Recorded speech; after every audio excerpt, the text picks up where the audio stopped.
The conference room fell silent as the hologram flickered to life.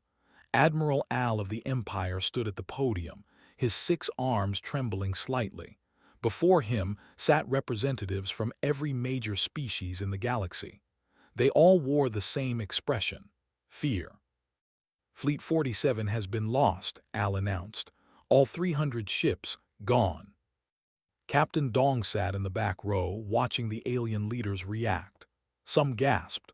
Others made sounds of distress in languages he didn't understand. They had ruled space for 10,000 years. They had weapons that could crack planets. Yet here they sat, terrified of empty space. That makes 47 fleets total, Al continued. 15 years of attempts, 0 survivors, 0 signals, nothing returns from the dead zone. Dong leaned forward. The dead zone. Everyone in the galaxy knew about it. A sphere of space 200 light-years across where ships simply vanished. No explosions, no distress calls. They crossed the boundary and ceased to exist. "We must declare the region forbidden," said Ambassador, a crystalline being from the Meridian Collective. "Our losses are unsustainable." "Agreed," rumbled a general. "We've sent our best battle cruisers, our most advanced science vessels, all lost." Dong raised his hand. The gesture looked odd in a room where most species had multiple appendages. A few aliens turned to look at him. Humans were new to the galactic community. Only 80 years since first contact. Barely worth noticing. "Captain Dong of the Terran Fleet," Al acknowledged him. "You have something to add." "I'd like permission to attempt entry," Dong said simply. The room erupted in noise. Laughter from some species. Clicks of disbelief from others. One ambassador made a sound like breaking glass, which Dong's translator rendered as absurd. "Captain," Al said, "we have sent vessels far superior to anything humanity possesses. The science ship, Eternal Wisdom alone, had computing power exceeding your entire planet's capacity. It lasted 17 seconds inside the boundary." "I understand," Dong replied. He stood up, his simple uniform contrasting with the elaborate garments around him. "But we'd still like to try." "Your ship is," Al checked his data, "a frigate, the Indomitable, crew of 120, standard fusion drive, minimal armaments." He looked up. "What could you possibly accomplish?" "Maybe nothing," Dong admitted, "but someone has to try something different." The council members looked at each other. Finally, Al nodded. "You have my permission, though I regret sending you to certain death." Dong bowed slightly. "Thank you, Admiral." As he left the chamber, he heard the whispers behind him. "Foolish humans. They don't understand what they face. At least we won't lose anything valuable." Back on the Indomitable, Dong called his senior staff to the briefing room. Chief Engineer Bo Ra arrived first, followed by First Officer, Navigator Wu, Science Officer Sun, Medical Officer, and Tactical Officer Ho. They took their seats around the small table.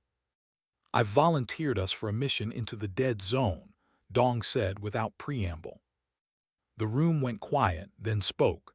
"Sir, 47 fleets have been lost. That's over 10,000 ships." "I'm aware." "With respect, Captain," Bo Ra said, "what makes you think we can succeed where the most advanced civilizations in the galaxy have failed?" Dong gestured to Sun. "Show them what you found." The science officer pulled up data on the main screen. "I've analyzed every scrap of information from the dead zone incidents.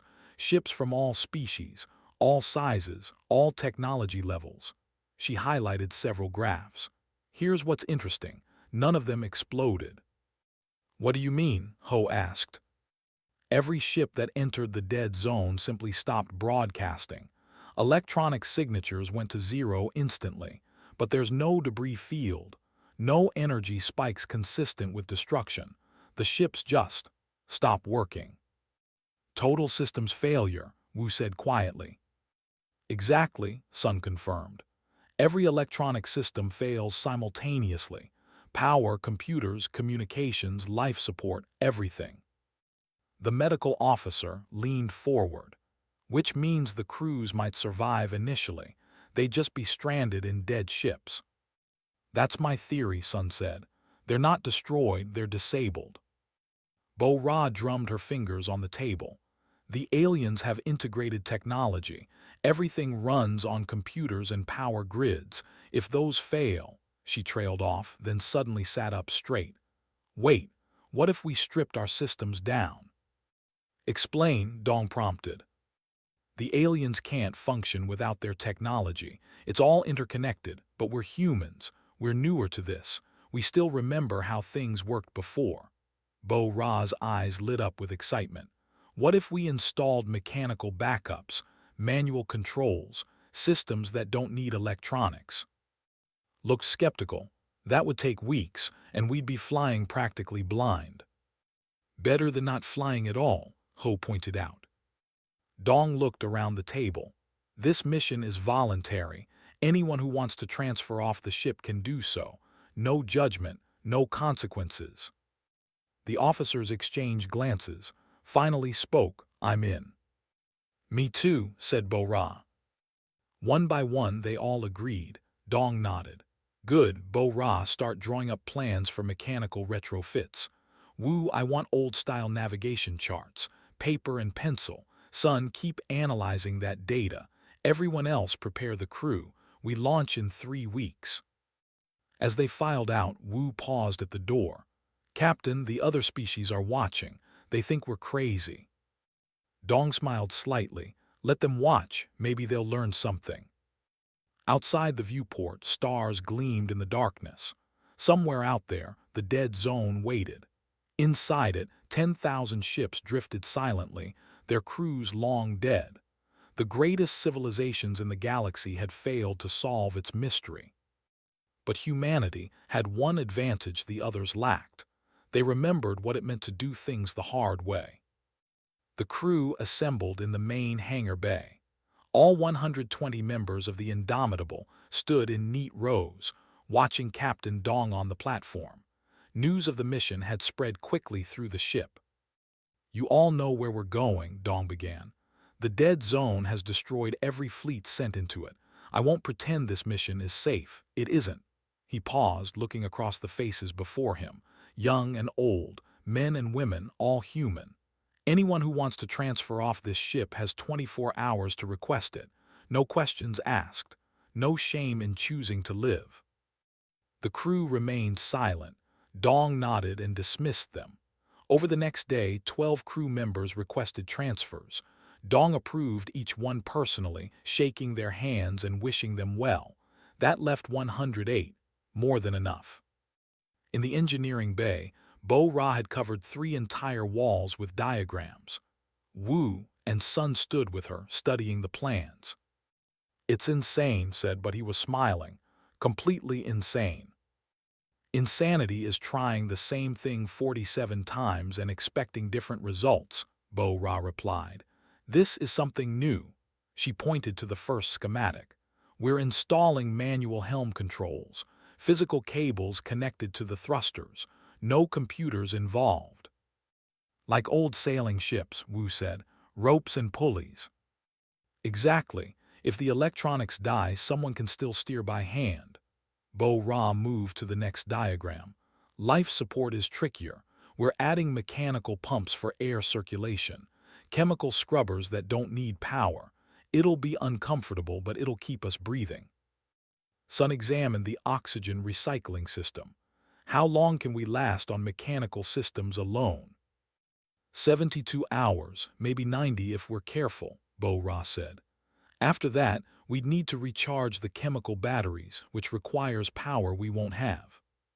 So we have 3 days inside the dead zone, calculated. After that, we're no better off than the alien ships, Bo-Ra finished. But 3 days is better than 17 seconds. The retrofit began immediately. Cargo holds were emptied to make room for mechanical equipment. Engineers welded new control systems into place. The ship's advanced quantum computer was disconnected and placed in storage. In its place, they installed an analog calculating machine, a complex arrangement of gears and levers that could solve navigation equations mechanically. It's like building a clockwork spaceship, one engineer muttered, wrestling with a manual pressure gauge. Bo-Ra overheard and grinned. That's exactly what we're building. In the navigation room, Wu spread paper star charts across her desk. Real paper, made from trees. Most ships had stopped using it decades ago, relying instead on digital displays. She ran her fingers over the printed coordinates, remembering her training on Earth. I learned celestial navigation in the academy, she told Ho, who had stopped by to watch. We all did, but I never thought I'd actually use it. Can you navigate through the dead zone with just these? He pointed at the charts. Our ancestors crossed Earth's oceans with less, Wu replied. They used stars, compasses, and math. We have the same stars, better tools, and 3 dimensions instead of 2. She pulled out a mechanical sextant, an instrument for measuring angles between celestial objects. As long as we can see the stars, I can tell you where we are. And if we can't see the stars? Wu smiled. Then we have a problem, but let's handle one impossible thing at a time. Across the ship, similar preparations continued. The medical officer stocked the infirmary with mechanical ventilators and hand-powered surgical tools. Ho's tactical team installed manual targeting systems for the weapons, though they all knew weapons wouldn't help against whatever killed ships in the dead zone. 2 weeks into the retrofit, a delegation of alien observers arrived. They walked through the Indomitable, their translators chattering constantly. Primitive, one scientist declared, examining the mechanical helm controls. Inefficient, agreed an engineer, studying the hand-cranked air pumps. Admiral Al himself led the delegation. He stopped in front of a massive mechanical computer, watching the gears slowly turn as it calculated a test equation. This is your navigation system. Backup navigation, Bo-Ra corrected. Primary navigation will be manual star charts and observation. Al's translator emitted a sound that meant confusion. But why? This is technology from your pre-space era. Because it works without electricity, Bo-Ra explained. Your ships are amazing, Admiral, faster than ours, more powerful, smarter, but they all need power. When that power dies, they become tombs. She patted the mechanical computer. This thing is slow and clumsy, but throw it into the dead zone and it'll keep calculating. They studied her for a long moment. You truly believe this will work? I believe it's our best chance, Bo-Ra said. Maybe our only chance. After the aliens left, found Dong in his quarters. They think we're crazy, he reported. They thought we were crazy for volunteering in the first place, Dong replied. He was reading an old book, actual paper pages bound together. What's your assessment? Honestly, this plan is ridiculous. We're stripping out everything that makes us competitive with galactic species and replacing it with museum pieces. Paused. But it's also the first plan that addresses why the other ships failed. So yes, sir, I think we have a chance. 3 weeks after the council meeting, the Indomitable was ready. The ship looked the same from outside, but inside it had been transformed. Cables ran along corridors where wireless signals once traveled. Mechanical gauges replaced digital readouts. In the bridge, manual control wheels stood next to empty computer stations. The crew gathered one final time. Dong stood before them, looking at each face. Tomorrow we launch, he said. The galaxy is watching. They expect us to fail. They've already written us off as another statistic. He smiled slightly. Let's prove them wrong, not because we're better than them, not because we're smarter, but because we remember something they forgot. Sometimes the simplest solution is the right one. Ho raised his hand. Sir, the aliens are calling this a suicide mission. They're taking bets on how long we'll last. Most give us under a minute. Then we'll just have to exceed expectations, Dong replied. Besides, we're humans. Making impossible things possible is what we do. The crew laughed, and the tension broke. They dispersed to their stations, running final checks on systems both electronic and mechanical. In the engine room, Bo-Ra tested the emergency pumps one last time. They clanked and wheezed but moved air successfully. "Good enough," she declared. On the bridge, Wu laid out her star charts, securing them with clips so they wouldn't float away in zero gravity. Next to them, she placed the mechanical sextant and a box of pencils. Throughout the ship, 108 humans prepared to do what 10,000 aliens had failed to accomplish. They would enter the dead zone, and somehow they would survive. The Indomitable approached the boundary at minimum speed. On the bridge, Dong watched the sensors carefully. The dead zone appeared normal on scans, just empty space. But the readings from lost ships told a different story. They had all gone silent exactly at the boundary. "Distance to dead zone perimeter, 500 kilometers," Wu reported from her station. She had her hand on the manual helm controls, ready to switch from electronic to mechanical steering. "All crew to stations," announced over the intercom. "Prepare for systems failure. Repeat, all electronic systems will fail. Switch to manual procedures on my mark." Throughout the ship, crew members positioned themselves at mechanical controls. In engineering, Bo-Ra stood beside the primary pump, ready to engage it manually. In medical, lit chemical glow sticks, their pale green light illuminating the infirmary. 400 kilometers, Wu counted down. Sun monitored her instruments, taking readings until the last possible moment. "I'm detecting unusual quantum fluctuations at the boundary. Whatever causes the effect, it's concentrated there." 300 kilometers. Ho checked his team's positions. "Tactical ready, Captain. Manual systems armed." 200 kilometers. Dong took a deep breath. Around him, the bridge hummed with electronic life. Computers calculated, screens glowed, air circulated through powered vents. In moments, all of it would stop. 100 kilometers. "All hands, this is the captain," Dong said calmly. "Remember your training, stay calm. The darkness is temporary, we know what to do." 50 kilometers. Wu's hands gripped the manual helm controls, crossing boundary in 10 seconds. The crew braced themselves. Some closed their eyes. Others whispered prayers to gods both old and new. 5, 4, 3, 2, 1. The Indomitable crossed into the dead zone. Every light went out instantly. Computer screens turned black. The hum of electronics died. The ship went absolutely silent and completely dark. For 3 heartbeats, nothing happened. Then, throughout the ship, chemical lights ignited. Emergency lanterns flickered to life, powered by simple chemical reactions that needed no electricity. The glow was dim and greenish, but it was light. With a grinding clunk, the mechanical life support engaged. Ancient-style pumps began cycling air through the ship. The sound was loud and rhythmic, like a giant mechanical heartbeat. Air stirred, carrying the smell of oil and metal. On the bridge, Wu pulled the manual helm controls.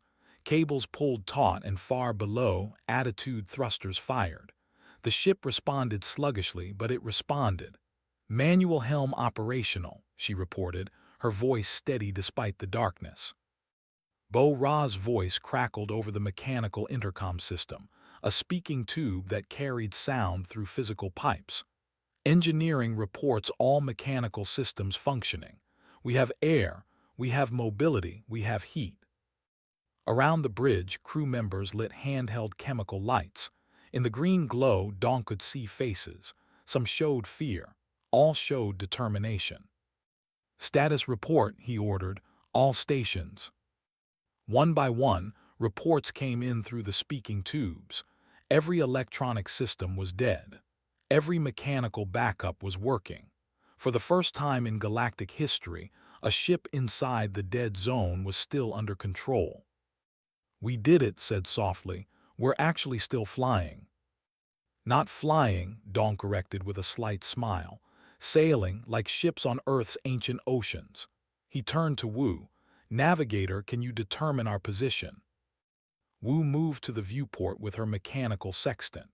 She aimed the device at a bright star, adjusting dials and reading scales. After several measurements and some quick calculations on paper, she nodded.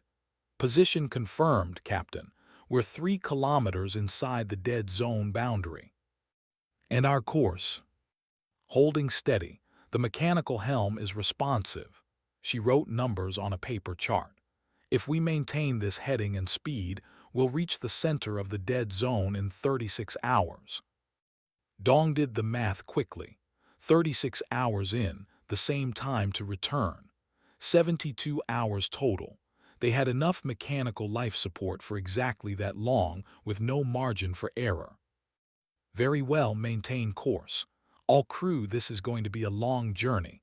Rotate watches every 4 hours. Rest when you can." As the Indomitable crept deeper into the dead zone, the crew adapted to their new reality. Working by chemical light was exhausting. Operating manual controls required constant physical effort. But they managed. Sun moved through the ship with mechanical instruments, taking readings. Temperature, pressure, radiation levels, all could be measured without electronics if you had the right tools and knew how to use them. "Captain, you should see this," she called through the speaking tube after 6 hours. Dong made his way to the observation deck where Sun waited. She pointed out the viewport. In the distance, illuminated by the Indomitable's external chemical floodlights, was another ship. It was massive, easily 10 times their size. A science vessel, its hull marked with elaborate symbols. It floated dead in space, dark and silent. "The Eternal Wisdom," Sun identified it. "Lost 3 years ago, crew of 400. As they traveled deeper, they passed more derelicts. A battle cruiser, its weapons ports open but powerless. A Meridian trader, its crystalline hull reflecting their lights eerily. Dozens of ships, hundreds, all drifting helplessly. "Billions in technology," Ho observed, "just floating here." "Trillions," Sun corrected, "and thousands of lives lost." They passed close to a smaller vessel, similar in size to the Indomitable. Through the viewports they could see the interior. Bodies floated in zero gravity, preserved by the cold of space. The crew had survived the initial system's failure, but without air circulation or heat, they had died within hours. The sight sobered everyone. This could have been them. This would have been them if not for the mechanical systems chugging away in their ship's belly. 12 hours into the journey, Wu called Dong to the bridge. "Captain, I'm picking up something odd." "Odd how?"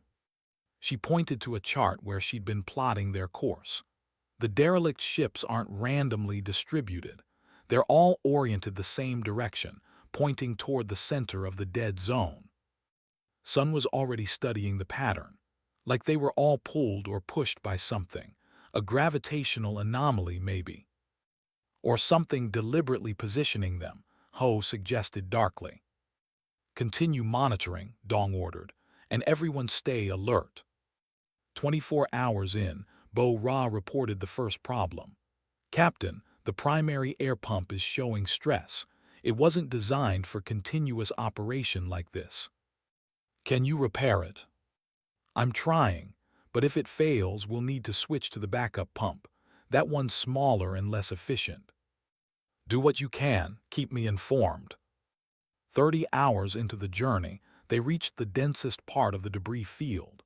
Derelict ships crowded the space, some so close they had to navigate carefully to avoid collision. It was a graveyard of galactic ambition, each ship representing a species that had thought themselves superior enough to solve the dead zone's mystery. "How many ships do you think are here?" asked quietly. Sun had been counting, at least 8,000, maybe 10. "And we're the only ones still moving."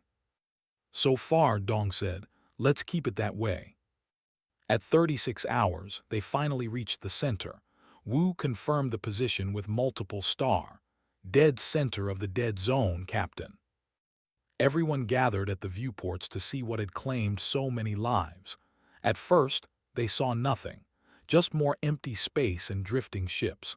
Then the Indomitable's lights swept across something enormous. It was a station, impossibly ancient and massive beyond measure. Its surface was covered in mechanical structures, gears larger than buildings, levers the size of ships, all moving in slow, deliberate patterns. No lights, no electronics, just pure, relentless mechanical operation. "What is it?" breathed. Sun's hands trembled as she sketched the structure. "It's a defense system, automated, probably millions of years old." "Defending against what?" Ho asked. "Against us," Dong said quietly. "Against anyone with advanced technology. That's why it kills electronic systems but leaves mechanical ones alone." They had found the source. Now they had to decide what to do about it.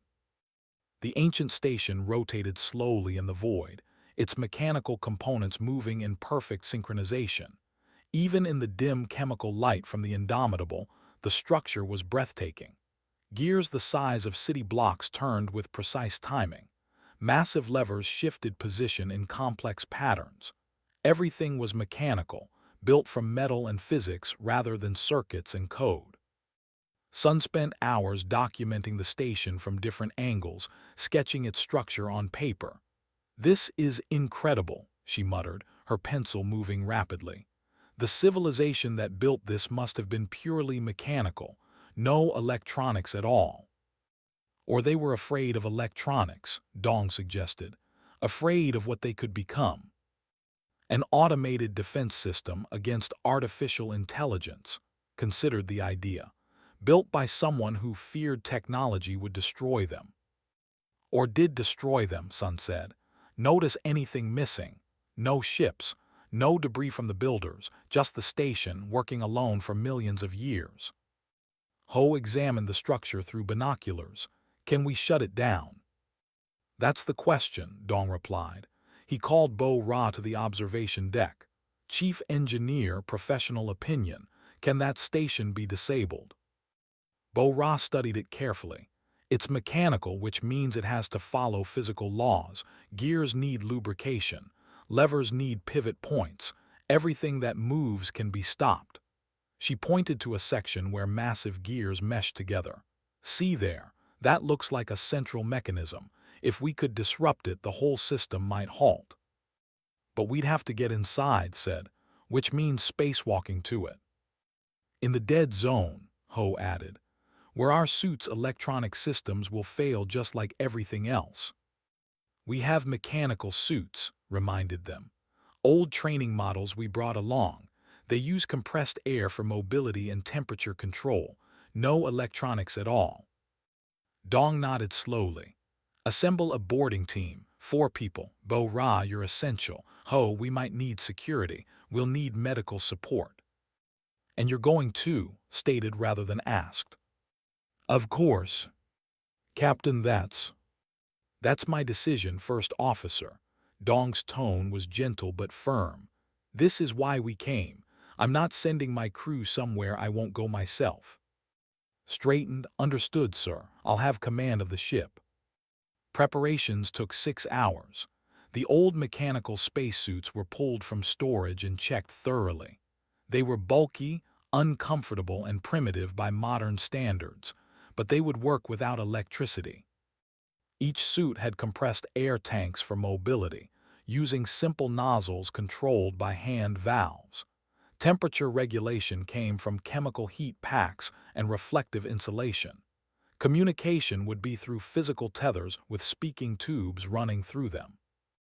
Bo Ra assembled tools, mechanical wrenches, pry bars, hammers. No power tools, no laser cutters, just simple machines and human strength. Wu plotted the approach to the station. "The nearest docking point appears to be here," she indicated on her sketch.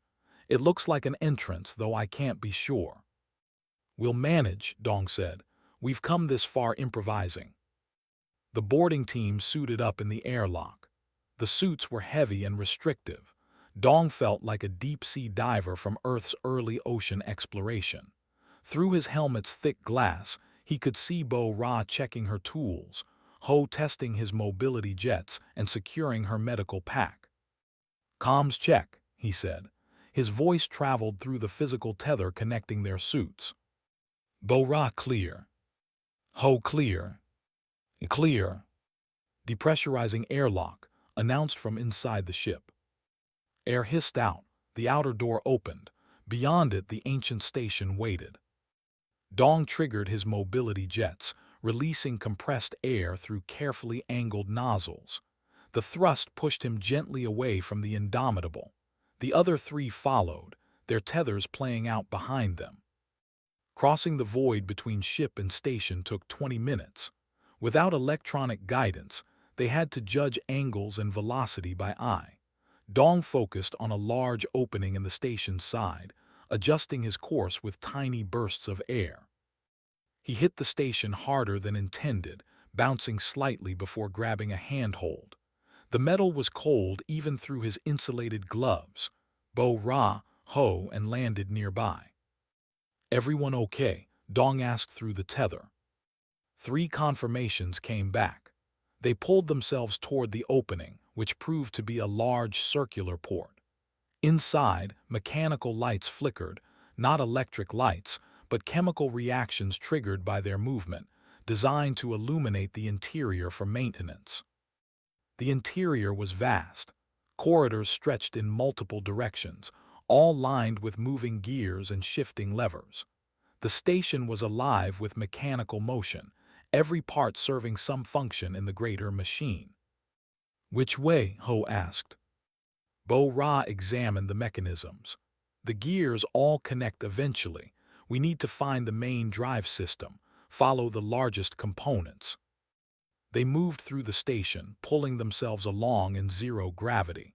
The mechanical lights followed them, chemical reactions cascading ahead to show the way. It felt ancient and alien, yet somehow familiar.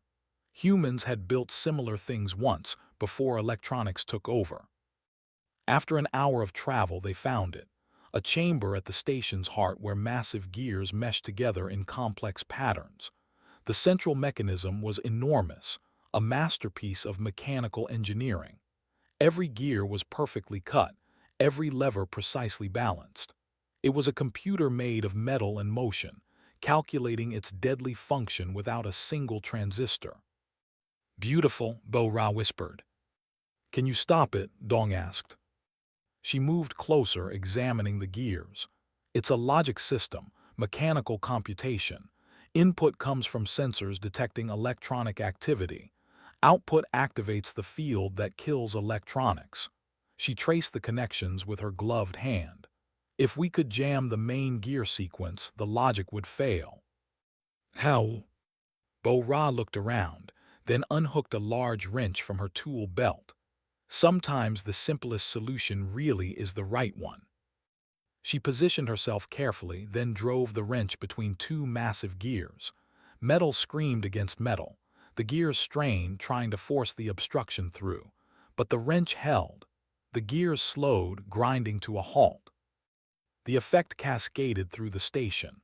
One by one, mechanisms stopped moving. The logic system, unable to complete its calculations, shut down. The field generator, receiving no commands, went dormant. "Did it work?" Ho asked. They had no instruments to confirm, no way to detect if the field was really gone. They'd only know when they got back to the ship and checked if electronics would function again. "Only one way to find out," Dong said. "Let's go home." The journey back to the Indomitable was faster, more confident. They pulled themselves through the station's corridors, emerged into space, and fired their mobility jets toward the ship. Was waiting at the airlock. As soon as they were inside, and he helped them remove their helmets. "How did it go?" he asked. "We stopped the mechanism," Dong replied. Bo-Ra jammed the main gears with a wrench. "A wrench?" blinked. "We came all this way, through a graveyard of advanced civilizations, and solved the mystery with a wrench." "The old ways," Bo-Ra said with a tired smile. "Sometimes they work best." "Only one way to know if it worked," Dong said. "Try the electronics." Move to a control panel and press the activation button. For a moment, nothing happened. Then, with a hum of awakening systems, screens flickered to life. Lights brightened throughout the ship. Computer systems began their startup sequences. The electronics worked. The dead zone was dead no longer.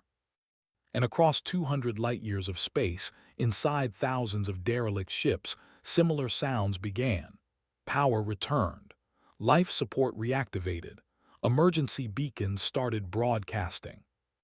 The dead zone was waking up. The bridge of the Indomitable came alive with sound. Computer systems beeped as they finished booting up. Communication arrays crackled with static as they searched for signals. The main flickered, then stabilized, showing a clear view of the ancient station and the debris field around it. "Communications operational," Wu reported, her voice filled with wonder. She was still getting used to having electronic systems again after 36 hours of manual operation. "Captain, we're receiving hundreds of signals." "Put them on speaker." The bridge filled with voices. Distress calls in dozens of languages, all being translated simultaneously.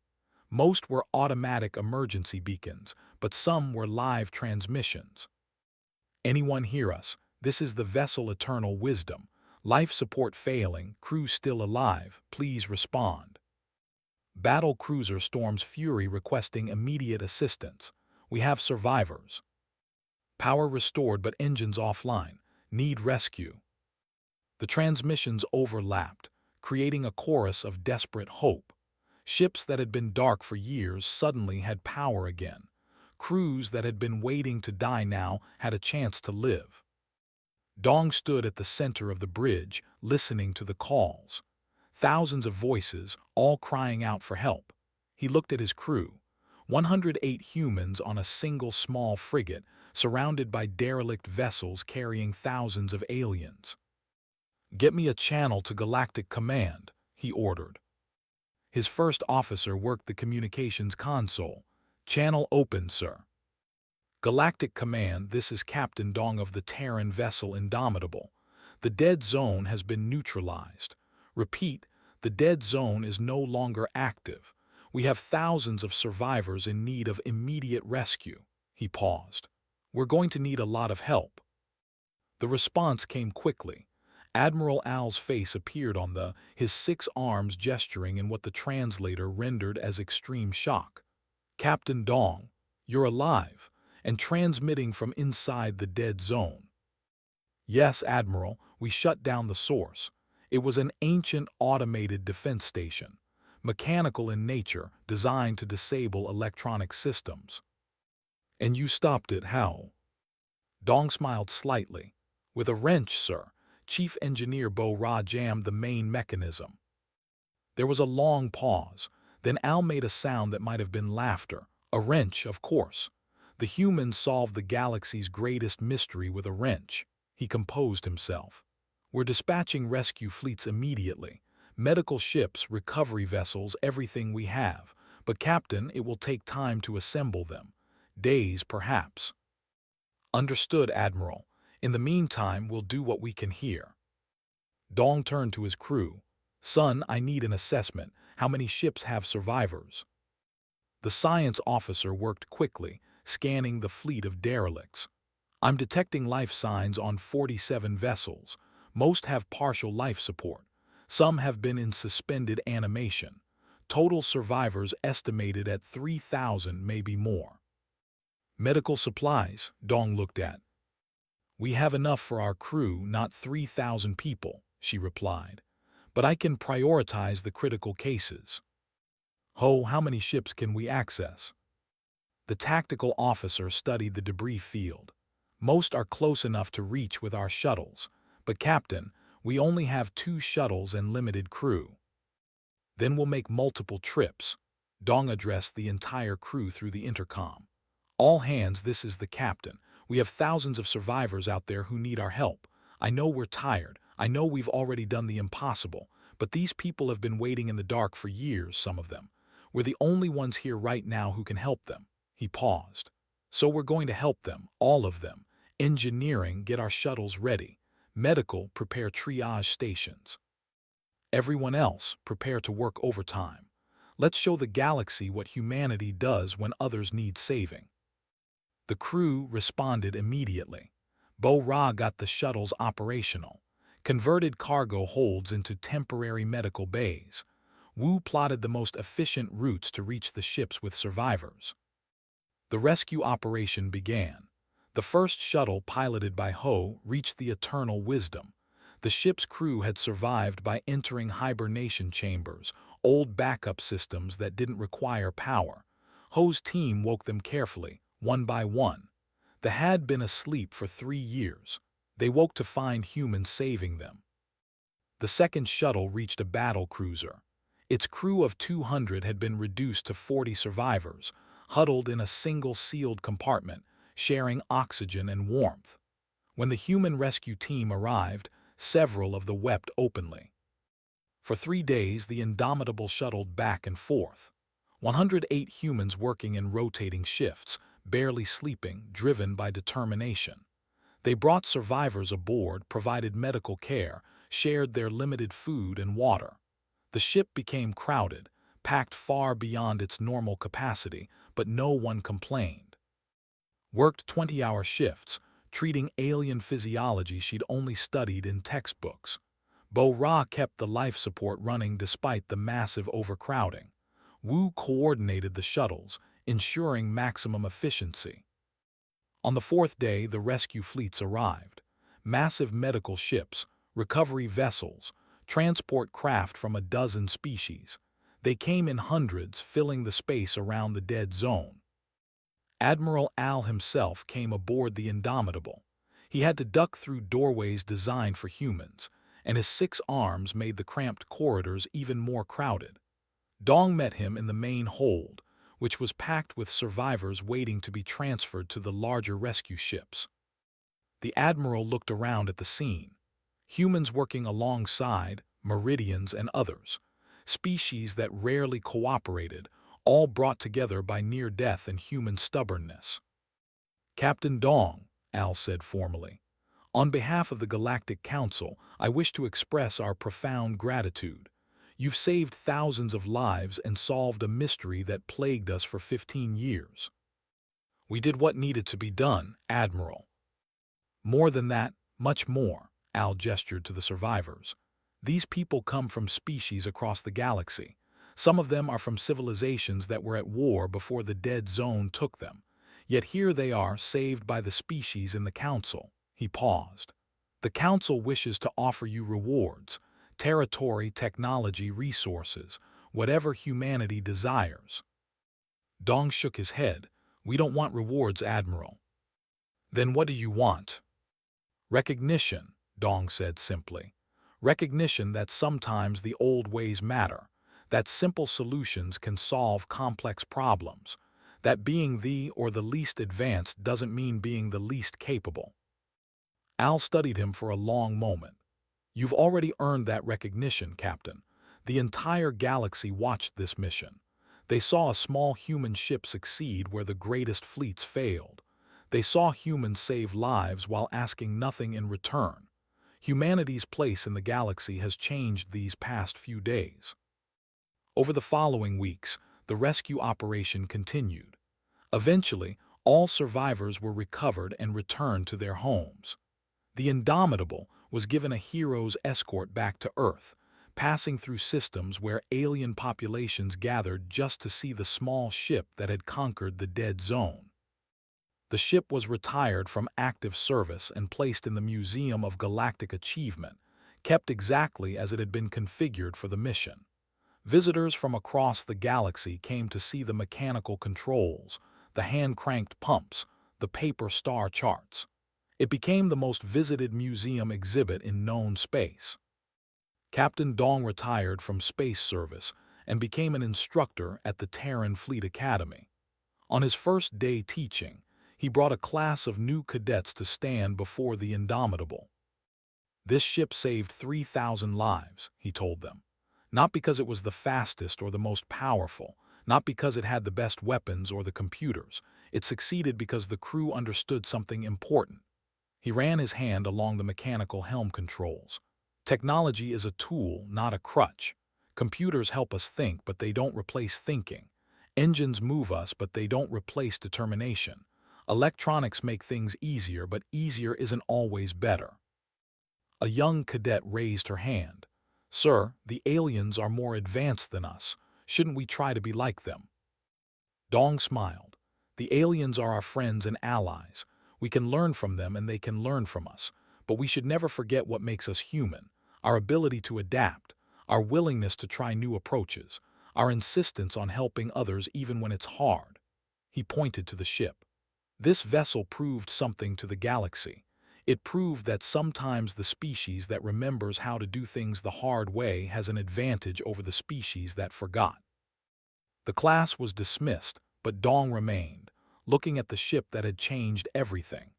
The dead zone was now called the Proving Ground, a place where new ships tested their mechanical backups and crews trained for system failures. The ancient station still floated at its center, preserved as a monument to a forgotten civilization's fear and humanity's courage. On the main, still functional in the museum, a plaque had been installed. It read, "Let this vessel remind us, advancement is not measured by complexity alone. The simplest solution, applied with courage and determination, can achieve what the most sophisticated technology cannot." Humanity went into the darkness with wrenches and determination. They came out with lives saved and lessons taught. May we all remember that sometimes the old ways are the best ways. Dong read it one more time, then smiled and walked away. Behind him, the Indomitable stood silent, a testament to human ingenuity and the simple truth that sometimes, just sometimes, a wrench is all you need to save the galaxy.